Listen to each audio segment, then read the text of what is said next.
You are looking at Julian's pronunciation guide, where we look at how to pronounce better some of the most mispronounced words in the world, like this other curious word. But how do you say what you're looking for today? Name pronunciation in Hebrew.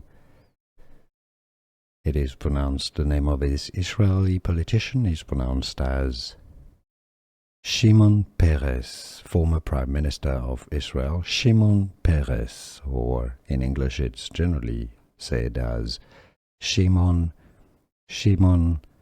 Peres. Here are more videos on how to pronounce more confusing words and names too many mispronounced. Like this video if you found it useful. I appreciate your support. I'll see you soon and thanks for watching.